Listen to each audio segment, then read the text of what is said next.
Activité 11. Moule en silicone, boîtes, film alimentaire, très présents dans les cuisines jusqu'à ces dernières années, les plastiques n'ont plus la cote. Il y en a pourtant de meilleurs que d'autres. Selon leur composition, les boîtes en plastique libèrent ou non des composés toxiques, surtout au contact de liquides chauds ou de corps gras. Pour vous y retrouver, cherchez les numéros peu visibles qui se trouvent sous ces récipients. N'hésitez pas, jetez les numéros 1 en PET, les 3 en PVC, les 6 en polystyrène, les 7 en polycarbonate, car leurs additifs ont tendance à migrer, à passer dans les aliments. Jetez aussi toute boîte rayée, fendue ou décolorée. Vous pouvez garder les numéros 2 et 4 en polyéthylène, qui supportent bien le froid du réfrigérateur, et le 5 en polypropylène, qu'il est préférable de ranger dans les placards à température ambiante. Préférez donc les boîtes en acier inoxydable ou encore les bocaux en verre. Le film alimentaire peut être à base de PVC. Il contient alors des phtalates qui migrent au contact des corps gras. S'il est en polyéthylène basse densité, il est moins nocif. Jetez tout produit gras en contact prolongé avec un film plastique, surtout s'il a été exposé à la chaleur. Préférez le papier sulfurisé non blanchi ou une assiette retournée pour servir de couvercle. Les moules en silicone sont également très utilisés par les cuisinières. Cependant, une enquête réalisée en 2004 a révélé que 44 échantillons analysés sur 81 posaient des problèmes de sécurité alimentaire. Jetez les moules qui contiennent du peroxyde, substance souvent utilisée en Chine et encore autorisée en France, alors qu'elle est interdite en Suisse et en Allemagne. Pour savoir si vos moules en contiennent, pincez-les. Si une pliure blanche apparaît, c'est mauvais signe. Vous pouvez garder les modèles qui portent la mention silicone platinium, capable de résister à des températures de 260 ou 280 degrés Celsius sans lâcher de composés indésirables. Préférez les moules en porcelaine blanche, en pyrex non coloré ou encore les caissettes en papier.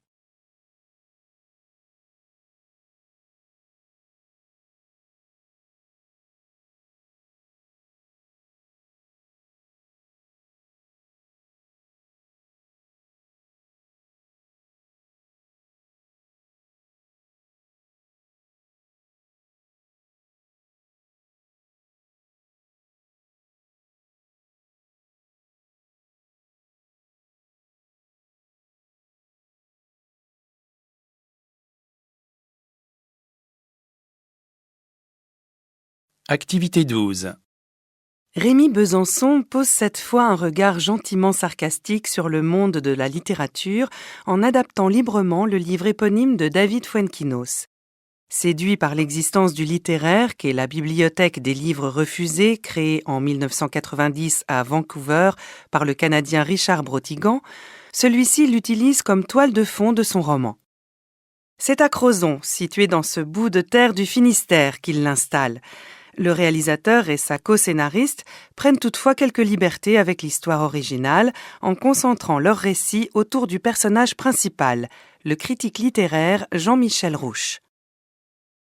Delphine Despéraud, jeune éditrice, vient passer quelques jours de vacances dans cette sereine bourgade bretonne en compagnie de son compagnon, un écrivain en quête de reconnaissance.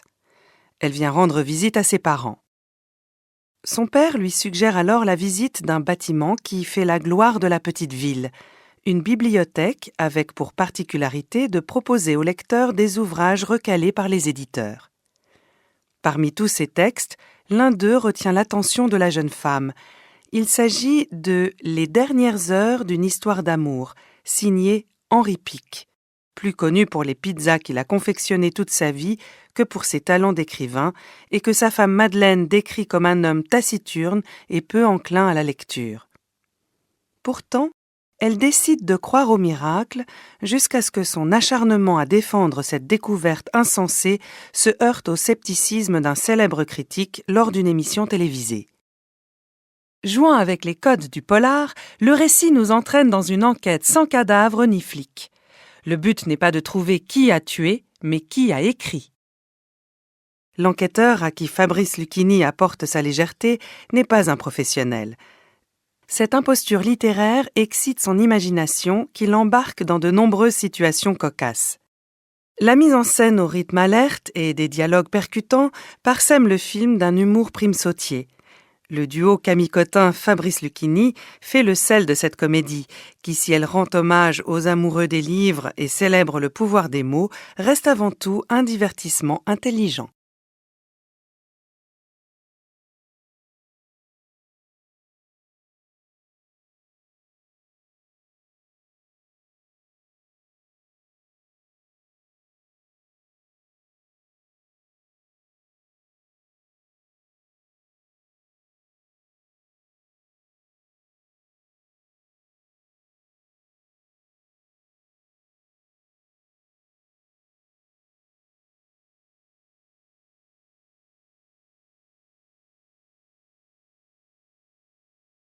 Activité 13. De Greta à Anita, il n'y a qu'un pas. L'ombre de la militante suédoise Greta Thunberg plane sur #Anita, un court-métrage, réalisé par Félicien Bogarts, présentateur du JTR, émission web indépendante sur l'actualité environnementale, Ilias Sfar et Arnaud Huck, qui a été mise en ligne dimanche 15 septembre sur la chaîne YouTube du Biais Vert et la plateforme Imago TV. Même visage poupin, même fragilité à fleur de peau et surtout ce même regard grave, inquiet, qui personnifie à lui seul l'urgence du réchauffement climatique. Si elle n'a pas les nattes de Greta Thunberg, son double de fiction, interprété par la jeune actrice belge Fantine Ardern, partage son combat. Le film, de 13 minutes, déroule le quotidien de sa jeune icône sur moins de 24 heures, de son entretien avec le think tank Thinkerview à son allocution devant un parterre de décideurs politiques. Cette unité de temps empruntée aux tragédies classiques, tout comme le choix de personnifier à l'écran le fatum, rend d'autant plus perméable le mal-être de cette vraie petite fille épuisée par son exposition médiatique. Face à des adultes caricaturaux, au mieux profiteurs, au pire indifférents, Anita semble prêcher dans le vide, avant d'opter pour une solution aussi radicale que choquante, pour enfin transmettre son message. L'idée n'était pas, et l'équipe du film s'en défend, de basculer dans le journalisme de fiction ou la chronique moralisatrice. #Anita se trouve dans la zone grise entre réel et fiction, précisent Félicien Bogarts et Arnaud Huck. Le court-métrage fait écho à ce que nous avons pu observer au sein des mouvements pour le climat, comme leur instrumentalisation et leur récupération par des partis politiques ou certaines ONG. Nous voulions aussi montrer la violence du système qui fait reposer le poids du combat écologique sur les plus jeunes.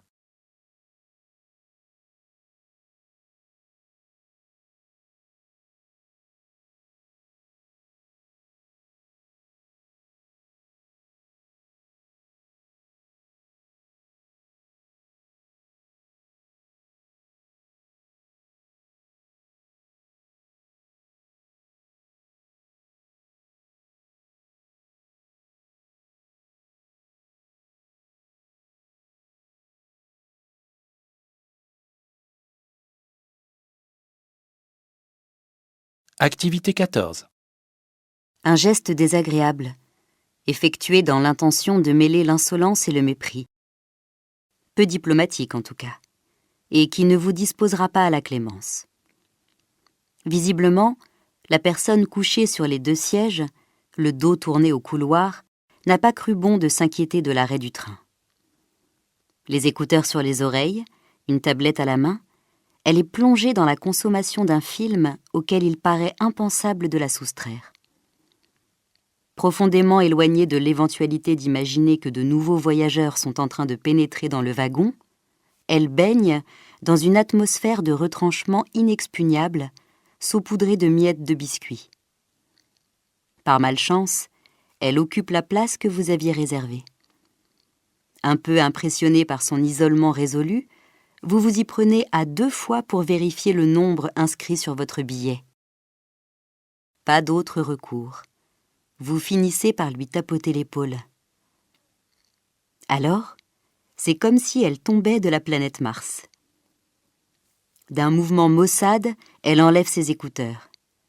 Quelle outrecuidance de l'arracher aux délices d'un chef-d'œuvre du 7e art, où les gros plans sur les narines des protagonistes tiennent lieu de communication subliminale. Toutefois, il semble qu'elle analyse bien vite la situation, pour quelqu'un qui était à 1000 lieues de l'envisager. Vous formulez le plus doucement possible l'information qui va la combler d'aise.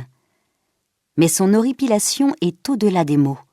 Elle lève le menton, et bientôt son regard balaie l'ensemble du wagon pour y trouver la confirmation de ce qu'elle espérait. Il y a d'autres places libres. Vous êtes un mauvais coucheur de lui dénier le droit d'être couché. Devant cette pantomime hostile, ce coup d'œil périphérique vulgaire et dédaigneux, quelque chose en vous se raffermit. Vous affirmez votre désir d'occuper votre place. Alors, elle lève le camp, en maugréant, en prenant tout son temps. C'est drôle. Vous vous sentez très serein à présent. Vous lui tendez même obligeamment son paquet de petits lus qu'elle abandonne d'un haussement d'épaule. Pas de vacances ensemble. On se consolera.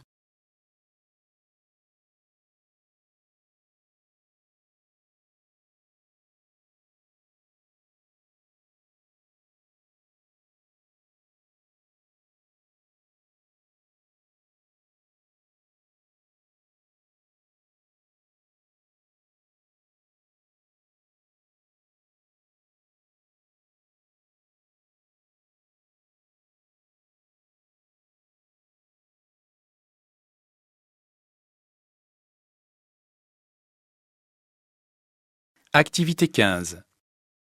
Courts, longs, bruns, blancs ou même abîmés, on les prend tous, s'exclame Virginie Béas, gérante associée du salon.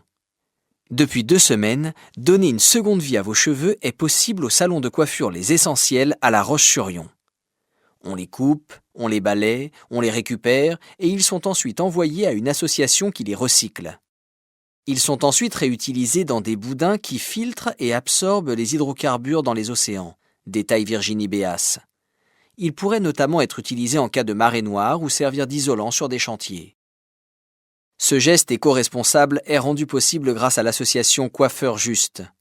Basée près de Marseille, cette association travaille à valoriser cette matière organique, encore trop peu prise en compte par les acteurs du recyclage. Dans ce salon, où la déco se veut nature, on mise sur la valorisation des déchets. D'ailleurs, les cheveux, Virginie Béas les considère plutôt comme une ressource, une matière noble, et non un déchet. Depuis sa création, le salon opte pour une véritable démarche écologique. Sous le bac à shampoing, on trie. Les tubes de coloration sont séparés des bouchons. Depuis quelque temps, le salon fait sa propre lessive maison et récupère l'eau du lave-linge pour nettoyer le sol. Le maquillage est bio et éco-certifié. Depuis 2 ans, on utilise des colorations 100% végétales à base de henné ou d'indigo. Coralie Bito, son associée, ajoute « Les cheveux sont plus beaux, brillants, plus épais. Seule limite, la couleur. Avec les colorations végétales, tout n'est pas possible. On ne peut pas faire de décoloration, de mèches, et on se limite au ton chaud. Pour satisfaire la demande, le salon fait au mieux. » Ces produits, qui attirent de nouveaux clients, sont aussi plus agréables pour les coiffeuses, moins exposées aux composants nocifs.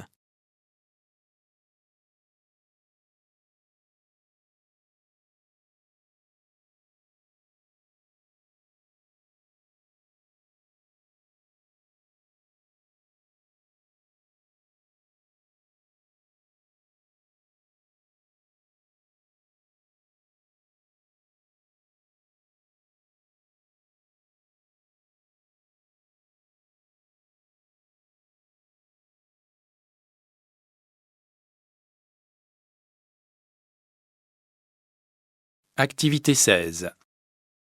3 siècles en majesté. Édifié en 1719, ce véritable palais pour chevaux a connu diverses fortunes au fil des ans. Mais il demeure aujourd'hui encore un lieu magique dédié à la culture équestre. Évidemment, la première chose qui frappe en entrant dans le bâtiment, c'est l'odeur de fourrage et de crottin. Dans une stalle, un hongre souffle doucement. D'autres chevaux, paisibles, attendent qu'on vienne les chercher pour la démonstration de dressage qui va commencer. Les grandes écuries de Chantilly sont peut-être un musée, mais un musée vivant. Œuvre de l'architecte Jean Aubert, qui les avait construites à la demande du 7e prince de Condé, elles sont si imposantes, 181 mètres de long, un dôme de 28 mètres de haut, qu'elles rivalisent en beauté avec le château de Chantilly, avec lequel on les confond souvent. Le duc de Croÿ disait qu'elles étaient ridiculement belles et plus superbes qu'aucun château avec sa belle pelouse. L'impératrice Sissi est une habituée. Un jour, avec quelques amis, le duc improvise une course à cheval devant les écuries. C'est l'acte fondateur de l'hippodrome qui verra le jour en 1834. Aujourd'hui, la piste passe juste devant le bâtiment tricentenaire. C'est le théâtre du prestigieux Prix de Diane. Chaque week-end, des milliers de turfistes viennent parier et vibrer au rythme des courses.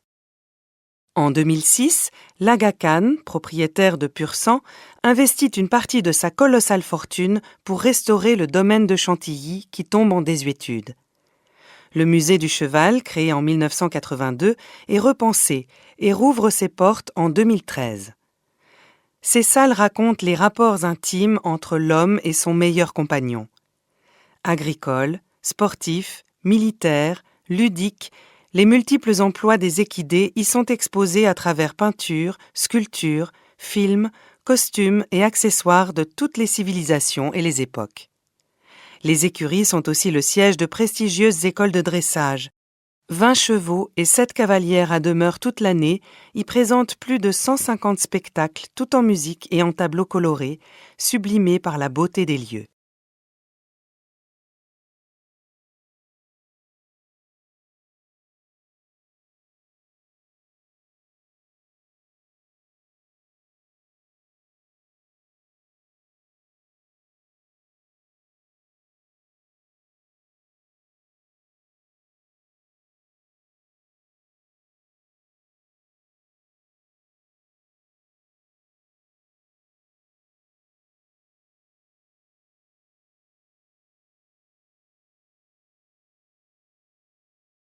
Activité 17.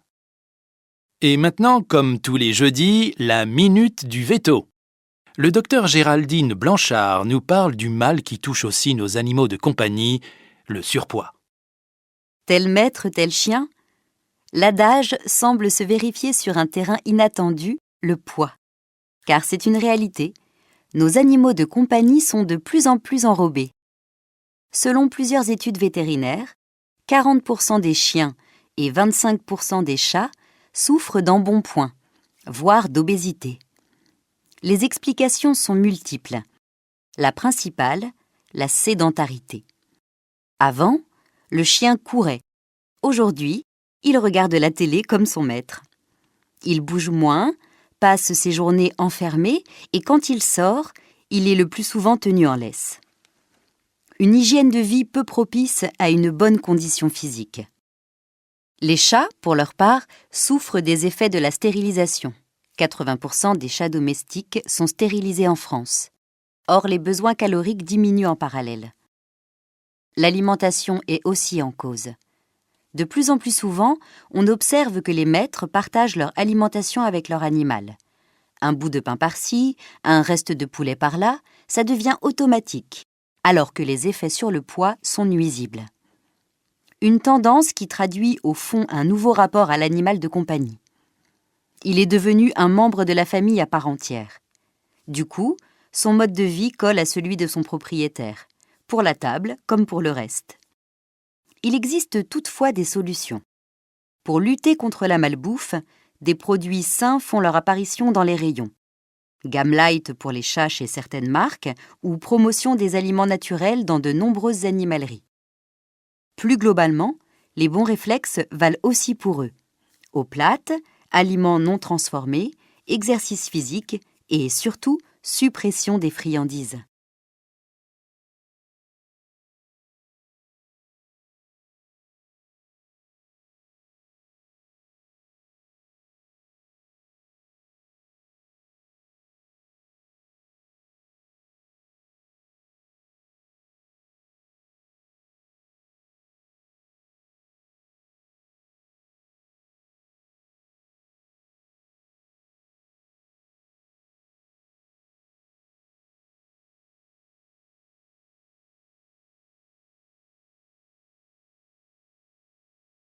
Activité 18.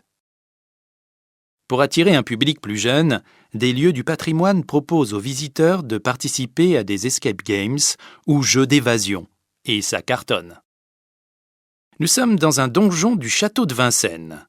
Le philosophe Denis Diderot, emprisonné, a été empoisonné.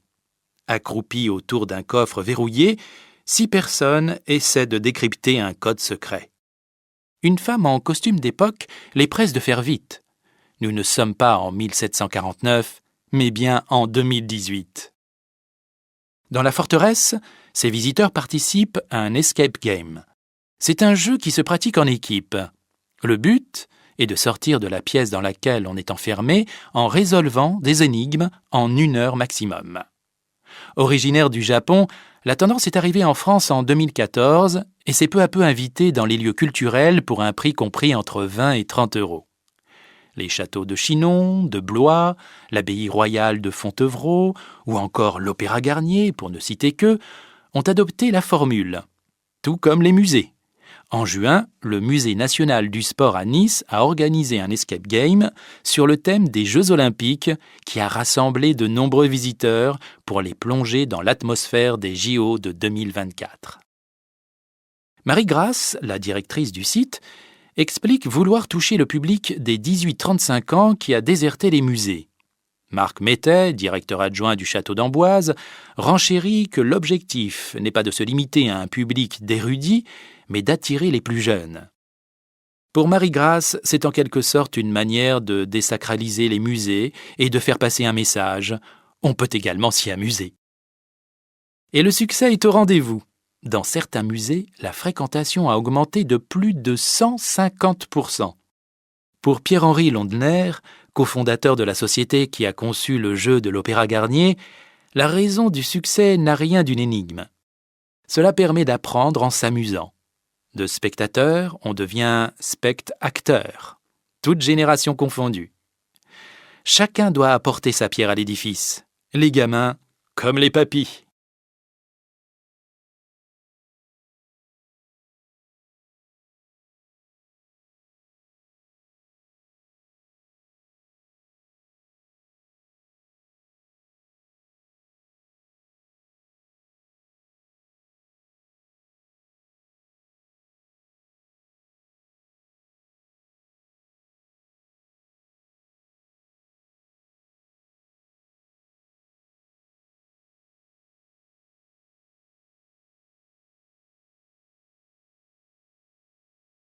Activité 19. Par Bélénos et Toutatis, les temps changent dans le village d'Astérix. Pour la première fois, c'est une adolescente, la fille de Vercingétorix, il est vrai, qui occupe la vedette du 38e album de la saga. La jeune fille se prénomme Adrénaline et porte bien son nom. Chevelure rousse, caractère bien trempé, comme son père, la fille de Vercingétorix est assurément la première véritable aventurière de la série. Depuis 60 ans, la sortie d'un album d'Astérix est un événement. Édité aux éditions Albert René, l'album bénéficie d'un tirage global de 5 millions d'exemplaires, dont 2 millions pour le marché francophone, sans équivalent dans l'édition française. L'Allemagne est, après la France, le pays où Astérix se lit le plus. Chaque album d'Astérix en allemand s'écoule à environ 1,5 million d'exemplaires. Depuis la parution du premier album d'Astérix, Astérix le Gaulois, en 1961, un total de 380 millions d'albums se sont vendus dans le monde. Les albums d'Astérix se sont traduits au total dans 111 langues et dialectes. Fidèle à son habitude, l'éditeur s'est montré avare de détails sur le contenu de ce nouvel album. Outre Adrénaline, il a consenti à dévoiler les noms de 2 autres ados présents dans l'album, Blinix et Selfix, fils respectivement du poissonnier Ordre Alphabetix et du forgeron Cétotomatix. Si les personnages féminins ont été si longtemps absents des albums d'Astérix, c'est lié à la BD des années 1960-1970. En général, il n'y avait pratiquement jamais de personnages féminins, pour des raisons purement stratégiques. En effet, peu de filles lisaient des bandes dessinées, ou en tout cas on ne savait pas si elles en lisaient. Le plus bel hommage à ce nouvel album est venu d'Anne Goscinny, la fille de René Goscinny, qui pense qu'Adrénaline est certes dans l'air du temps, mais qu'elle est surtout en adéquation avec l'esprit de l'œuvre, avec l'humour, avec les aventures d'Astérix en général, et que c'est presque un personnage que son père aurait pu inventer.